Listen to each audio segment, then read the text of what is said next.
Do you think Mrs. Parker Bowles was a factor in the breakdown of your marriage? Well, there were three of us in this marriage, so it was a bit crowded. I'm risking everything to reveal this. Diana's words hung in the dimly lit room, calm but laced with an urgency the world had never heard from her before. This wasn't just an interview, it was a reckoning, a confession long buried beneath royal duty, public smiles, and relentless media attention. I came in quite interesting to see the niggly things that go on now that I perhaps could be doing wrong. For years, she had played her role. The graceful princess, the fairy tale bride turned global icon of compassion. That is a very great pleasure for me to come to Wales and to its capital, Cardiff. And also, I'd like to just add how proud I am to be princess of such a wonderful place. But behind the tiaras and the palace walls was a woman enduring a loveless marriage, forced to smile through heartbreak, deception, and betrayal. Your husband renewed his relationship with Mrs. Camilla Parker Bowles. Were you aware of that? Now, with a seismic revelation looming just days away, Diana was done being silent. She had followed the rules, played her part, and paid the price. But freedom gave her clarity and a voice. For the first time, she was ready to explain why she had walked away from Charles, why the crown never truly fit, and why, after everything, the truth, however dangerous, was all she had left. This was Diana's final confession, not for the cameras, not for the headlines, but for you, because she wanted the world to finally hear her story. Diana's confession, the truth behind the tiara. We're going to switch gears now and turn to a new documentary about Princess Diana. Imagine that, a princess whose very crown felt like a cage. She confided not just sadness, but exhaustion. Those closest to Charles, the courtiers, the protocols, the omnipresent gaze, took from her until she had nothing left. Diana knew she couldn't breathe, and if she stayed, she'd vanish. She wore the crown, yes, but what no one saw was how heavy it truly was. Behind the glitz, behind the global adoration, Diana was stuck in a loveless marriage, wrapped in designer gowns and palace curtains, but crying herself to sleep more often than anyone would ever guess. She smiled for the cameras, waved to the crowds, played her royal part flawlessly, but inside, she was breaking. Heartache and deceit had long moved into her home. The fairy tale was an illusion, and Diana knew it. She had fulfilled the royal plan, yes, but the cost? It nearly destroyed her. And when she finally walked away from Prince Charles, Diana wasn't running from royalty. She was walking toward the truth. Risky as it was, she was done hiding. This wasn't gossip. It wasn't a tabloid drama. This was her truth, and she wanted you to hear it. The signs were there from the beginning, she said. Even during the wedding, one of the most watched events in human history, Diana felt hollow. It was like walking to the guillotine, she once admitted. Everyone saw a glowing bride, but she was terrified, already aching inside the satin and lace. She had just turned 20 when Charles proposed. 20, still unsure of who she was, still trying to find her place in the world. And yet, there she was, thrust into the world's biggest spotlight, expected to be the perfect wife to a man she barely knew. You two, how have you reacted to this warmth and affection? Wonderful. Quite emotional, too. Oh, very, yes. A man she quickly realized was emotionally unreachable. Even weeks before the wedding, red flags waved like banners in her mind. But it wasn't until she found the bracelet that everything started unraveling. It was gold, delicate, and engraved with two initials, F and G, for Fred and Gladys, the pet names Charles and Camilla used for each other. Diana wasn't stupid. She knew exactly what it meant. The man she was about to marry, the future King of England, was giving a gift to another woman on the eve of his wedding. Her heart sank. She confronted Charles about it, expecting, perhaps, even hoping for some denial or apology. Instead, he waved her off. "Camilla is just a friend," he said, like it was nothing. Like Diana should just accept it. But Diana knew. Deep in her bones, she knew this wasn't just about a friendship. There were three people in this marriage and she was already an outsider. Very much, which probably might be helpful in future years. Spurt of conversation. If you could understand that, you could understand anything. Just trying to get it all out. Still, the show had to go on. Too many eyes were watching, and too many expectations had been placed on her shoulders. It was too late to stop the wedding, too late to speak out. So, she walked down that aisle, surrounded by diamonds and dignitaries, knowing her fairy tale was a beautifully wrapped lie. But Diana wasn't content to stay silent forever. Diana's silent cage, what the world didn't see. So organised that day that he chose and it's best to put him in that if you want him to smile at the cameras. No, he's very happy to do that. As the People's Princess took her first step down the aisle of St. Paul's Cathedral, the world gasped in awe. The ivory silk, the 25-foot train, the glittering tiara, a vision of fairy tale royalty. But inside, her heart wasn't fluttering with excitement. It was aching, because this wasn't love she was walking into. It was a gilded cage. Every detail was perfect on the outside, but on the inside, Diana was already unraveling. The closer she got to the altar, the more she felt like she was playing a part in a play she never auditioned for. And by the time she said, "I do," she knew she wasn't marrying a man. She was marrying an institution. The moment those vows were exchanged, she ceased to be Diana Spencer. She became Her Royal Highness, the Princess of Wales. And from that moment on, everything changed. Behind the palace doors, the magic dissolved almost instantly. Charles was distant, physically and emotionally. Busy with royal duties, they said. But Diana knew better. She wasn't naive. Much of his time was spent with Camilla. That friend he claimed was harmless. Whenever she tried to reach out, he was cold, aloof, and often unbothered. The warmth never came. The man she had married wasn't there. Not really. He had retreated behind tradition, duty, and another woman. Diana, just 20 years old, was alone in a palace filled with people, surrounded by servants, royal aides, historic paintings, and gold-rimmed everything, but emotionally isolated. No one told her what to do. No one helped her find her footing. And her husband? He seemed to resent her before she even had the chance to breathe. Yet something unexpected happened. Well, for me, paintings, pictures, cards, anything like that, and things they've baked at home. While Charles remained cold, the public fell in love with her. Everywhere she went, people lined the streets just to see her smile. They didn't just see a princess. They saw a person, gentle, relatable, and kind. And that infuriated Charles. The more the people adored Diana, the more distant he became. What should have been a source of pride in their marriage turned into silent competition. Jealousy crept in. Diana's growing popularity threatened his ego.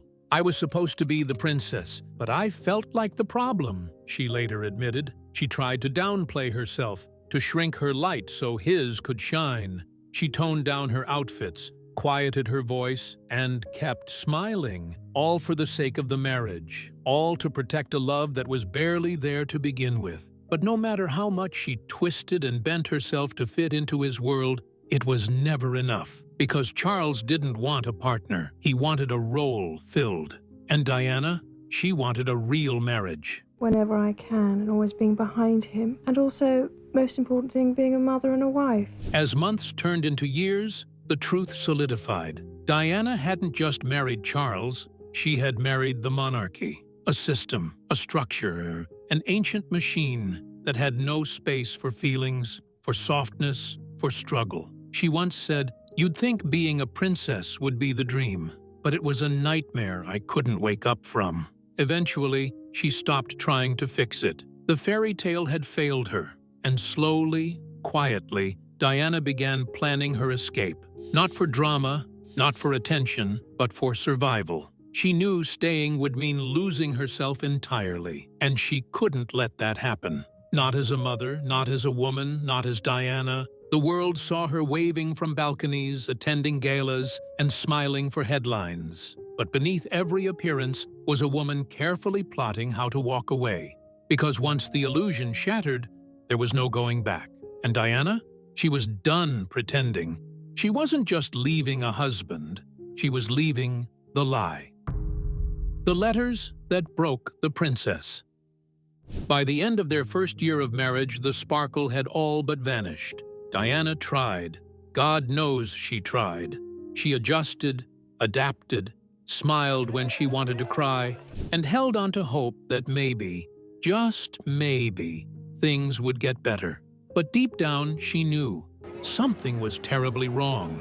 She wasn't in a love story. She was in a triangle. Camilla was always there. Camilla Shand had first been a girlfriend of Prince Charles some 20 years before. Sometimes in person, but more often in whispers, in glances, in clues that crept into Diana's reality like shadows in the palace. It started subtly. When she walked into a room, Charles would suddenly hang up the phone.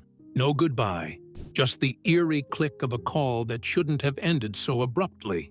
His clothes, at times, carried a perfume that wasn't hers, soft and floral, hauntingly familiar. The Daily Mirror has published 1989 telephone conversation between the prince and his former girlfriend, Camilla Parker Bowles. The more Diana noticed, the more she realized these weren't coincidences.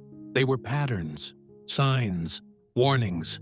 But what she didn't expect was to find proof. Then came the box of truth. One afternoon, she was tidying her study.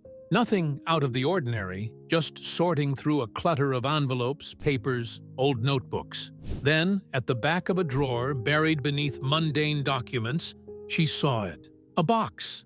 Small, unassuming, but it called to her in a way she couldn't explain. Her hands trembled as she reached for it.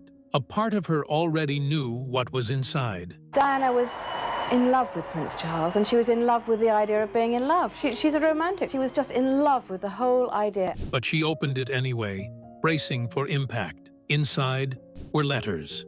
Not just any letters, love letters. And the handwriting? Unmistakably Camilla's. The words were searing, full of longing, familiarity, and unfiltered devotion. Camilla hadn't just written to Charles, she bled her soul onto those pages. And then came the line Diana would never forget. Diana will never understand you like I do. That was the final blow, the cruel confirmation. The bandage ripped clean off a wound she'd tried so hard to pretend wasn't there. Diana sat frozen, the letters scattered like confetti across her lap. But this wasn't a celebration. It was an awakening. She realized in that moment that she hadn't just married a man.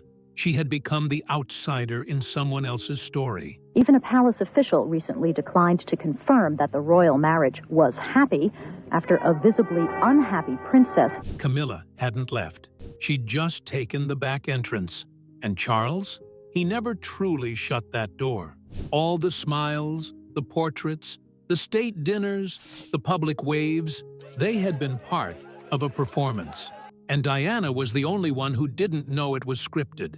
She was the costume. Camilla was the connection. But despite all that, the world had fallen in love with the idea of the royal couple, the perfect prince and the beautiful young princess. But behind the castle walls, Diana had been slowly crumbling. And now, finally, she had the evidence in her hands. The affair wasn't speculation anymore. It was documented, intimate, undeniable. So, what did she do? She didn't scream. She didn't throw the box across the room or confront Charles in a fiery rage. She calculated. This was the moment everything changed. The moment Diana stopped trying to hold it all together and started planning her way out. In Paris, as in her previous public appearances, the Princess of Wales has maintained a dignified silence about the state of her marriage. She realized the palace wouldn't protect her. The system wouldn't rescue her. And Charles, he had already made his choice. So she was going to make hers. What came next, the world wasn't ready for. Diana wasn't just preparing to leave a marriage. She was preparing to expose a monarchy built on silence, appearances, and secrets. She had spent years as the woman the world watched. Maybe on occasion she had little outbursts because she was just genuinely frustrated with the way people were behaving around her. But now, she was ready to be the woman the world heard. The princess had found her voice, and she was going to use it, because she had nothing left to lose, and finally, everything to tell. The Crown's silent war against Diana. Diana had always known that marrying into the royal family came with expectations, appearances, protocol, a life that wasn't quite your own anymore. But nothing, absolutely nothing, prepared her for the silent war she'd find behind palace walls. And just a feeling of being no good at anything and being useless and hopeless and failed in every direction. She thought she was marrying a man, a prince, a future king. But what she didn't realize was that she was stepping into a centuries-old machine, one that demanded loyalty, silence, and self-erasure. And after learning the truth about Charles and Camilla, something shifted inside her. This was the first picture of them taken in public from 1975. At that time, of course, both were single, each of their divorces many years away. At first, she tried to hold it in, to bury the pain beneath a royal smile. She put up with the distance, the rejections, the humiliations. She played the part. But the betrayal, the blatant betrayal, was too deep to ignore. She was heartbroken, yes. But more than that, she felt betrayed by the very institution that was supposed to protect her. What Diana came to understand was that her real fight wasn't just against a cheating husband. It was against the system itself, the firm, the invisible, impenetrable force behind every handshake, every headline, every hushed conversation. She tried to speak up, but in the palace, honesty was rebellion. Vulnerability was seen as weakness. Emotion, especially from a woman, was considered dangerous.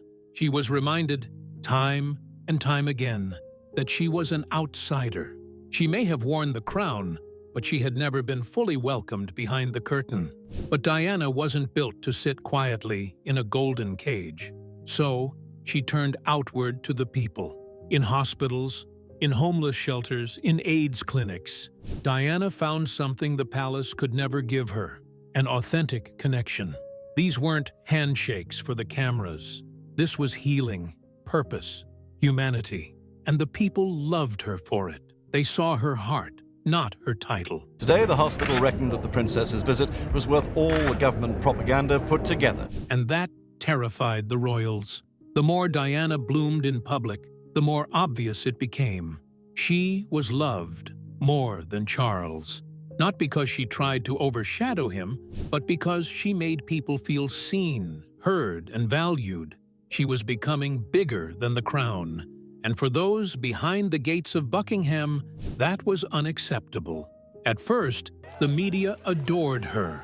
They followed her every move, hung onto every word, and praised her every gesture. She was hugely criticized by the press and the media and the establishment. But things changed when the palace grew uneasy about Diana's growing popularity. Headlines, once drenched in admiration, became sharp, accusatory, and deliberate. Whispers of emotional instability crept into front pages. Rumors about her mental health were spun as a scandal.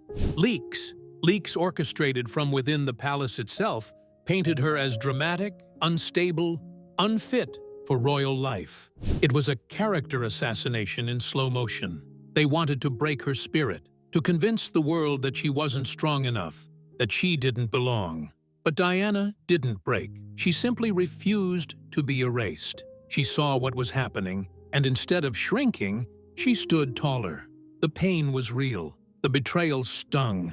But she wasn't going to let anyone silence her. Not the institution, not the press, not even the royal family that treated her like a ghost in her own marriage. Their Royal Highnesses, the Prince and Princess of Wales, make their way back down the aisle. She chose to fight back, not with anger, but with truth. She would tell her story, not the one the palace had drafted for her. She would reclaim her voice, not whisper from behind closed doors. She would show the world who she really was, and the royal machine, it could either catch up to or watch her rise without it. Diana was done pretending. She wasn't just a princess. She was a woman who had been betrayed, misunderstood, and underestimated. And now, she was ready to tell the world everything. The fairy tale that was never hers. To the world, Diana was living every girl's dream. She had the gown, the jewels, the title, the man who would be king. The cameras painted it as a perfect love story. The shy kindergarten teacher turned future Queen of England. But the reality? It was far from romantic. Diana wasn't a queen in the making. She was a shadow, locked behind palace doors, abandoned by a husband who had never truly chosen her. Because Charles's heart had always belonged to someone else. Camilla, the unseen queen in Diana's marriage. Camilla wasn't just a piece of Charles's past. She was the present, the ever-present. She was woven into the fabric of their marriage from the beginning. There were secret phone calls at odd hours, whispered conversations that ended the moment Diana entered the room.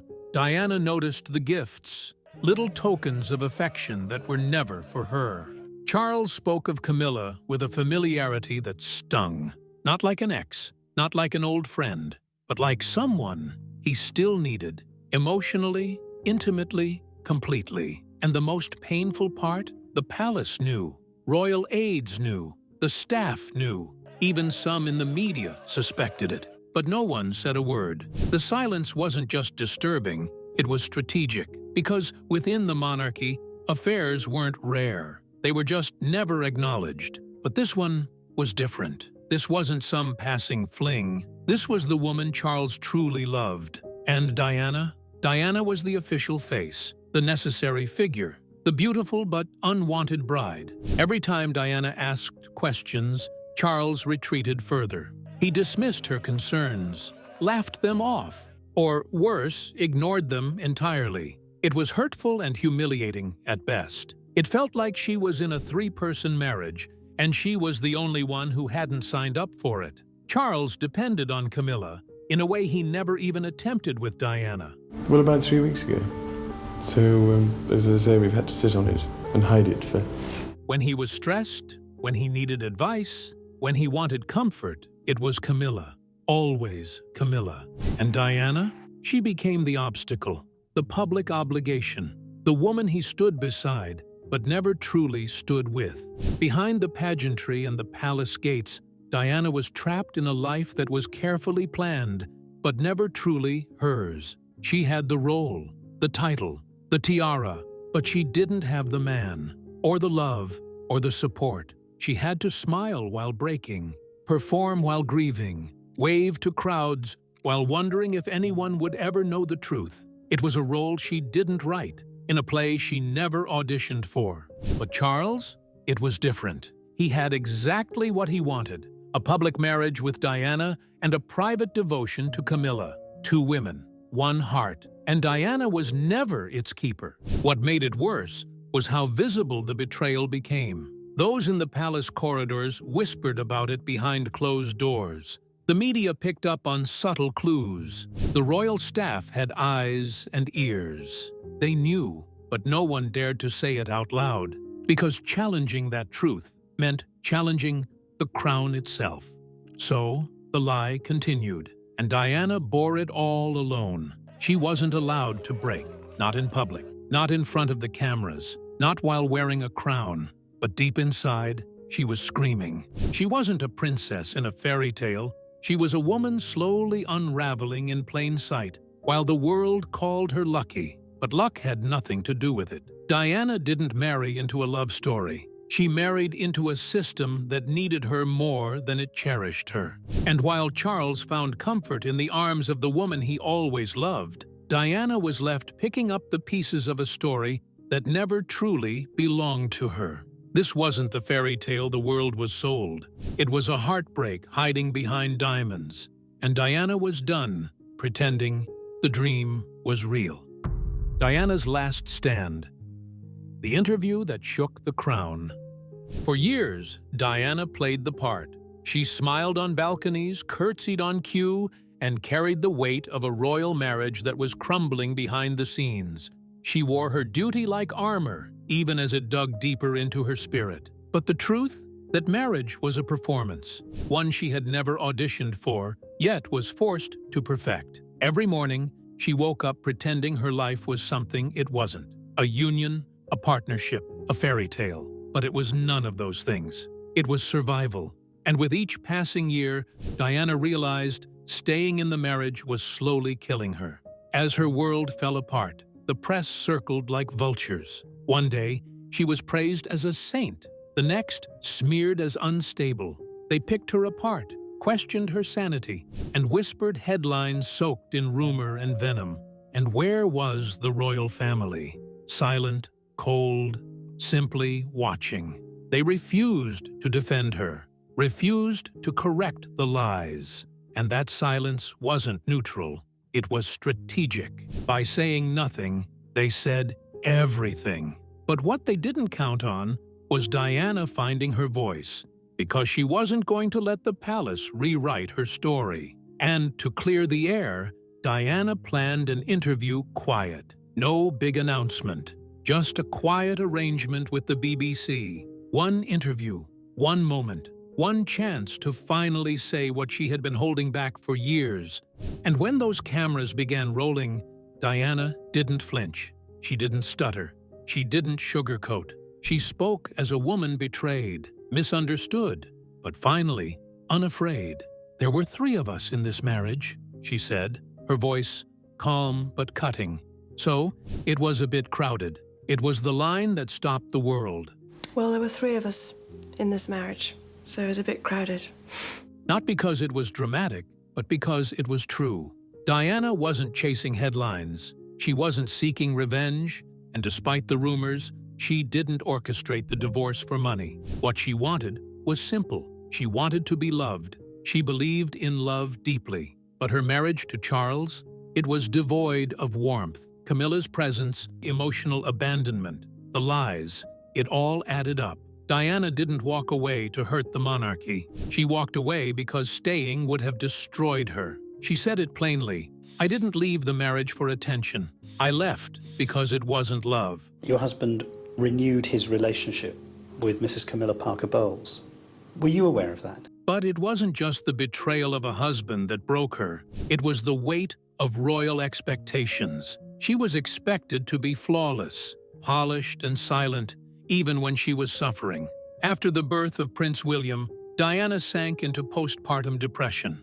She pleaded for support, but the palace didn't know how to deal with feelings that weren't rehearsed or royal. She was seen as difficult, emotional, and problematic. But what she really was human. And that was never allowed in the monarchy. The BBC interview wasn't a publicity stunt. It was simply a battle cry, a last stand. Diana wasn't trying to destroy the monarchy. She was trying to save herself. She had nothing left to lose, and everything to tell. And when she finally did, it wasn't with malice or hatred. It was with truth, quietness, measured and brave. She didn't ask the world to hate Charles or Camilla. She didn't play the victim. She just told the story no one else dared to tell. A week before her untimely death, Diana knew the risks. She knew the palace wasn't happy. She knew her confession had shaken the very walls of Buckingham, but she didn't regret it, because for once, she wasn't the princess painted by tabloids. She was just Diana, fighting for her truth, one word at a time.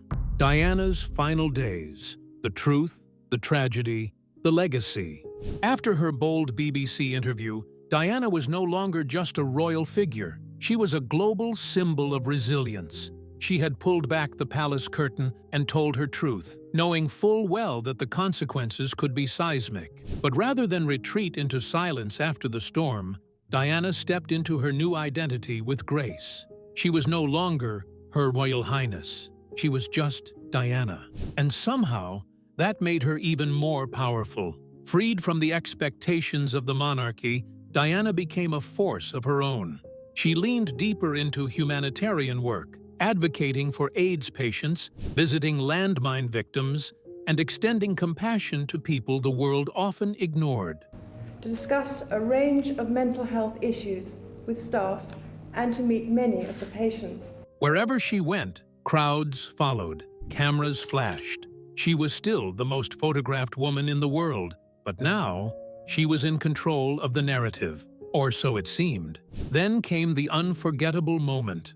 On the night of August 31st, 1997, the unthinkable happened. A black Mercedes, a Paris tunnel, and a fatal crash that silenced the brightest light in modern royalty. The world stood still. News anchors stumbled through their words. Millions cried, Diana, gone at just 36. Thursday marks 20 years since Princess Diana was killed in a car crash inside a Paris tunnel. She had survived heartbreak, betrayal, and global scrutiny, but she could not outrun the forces that shadowed her life until the very end. And to this day, many believe her death was no accident. The conspiracy theories. Almost immediately, the whispers began. Conspiracy theories flooded the press. Was the crash truly an accident? Was the driver set up? Why were CCTV cameras mysteriously turned off? Why was medical attention delayed? Even seasoned investigators struggled to put the pieces together cleanly. The facts didn't sit right with many. Diana had once famously written in a letter, "They are planning an accident in my car, brake failure and serious head injury." And when those exact circumstances came true, the world couldn't help but question everything. Her death felt too convenient, too clean for someone who had shaken the very core of the monarchy. The royal family's response to Diana's death drew swift backlash. For days, there was no public statement, no flag at half-mast, no sign that the monarchy was grieving alongside the nation. People waited and waited. But Buckingham Palace remained cold and silent, just as it had been during Diana's hardest years. That silence became deafening. Outside the gates, mourners piled flowers by the thousands. They wept not just for a princess lost, but for a woman who was failed by the very institution she tried to honor. When Queen Elizabeth finally addressed the nation, the damage had already been done.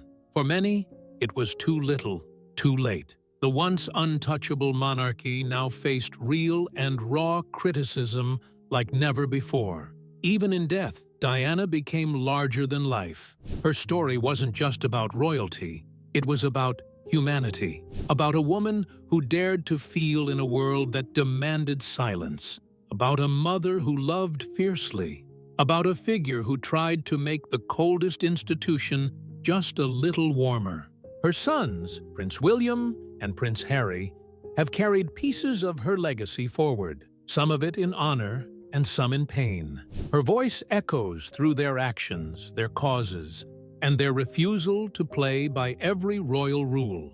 The monarchy survived, but it was forever changed. Because once Diana spoke, the public could never unhear her truth. Diana lived her life as if she knew her time was short. She burned brightly, loved deeply, and rebelled quietly until she no longer could. She wasn't perfect. She didn't pretend to be, but in her imperfection, she was real.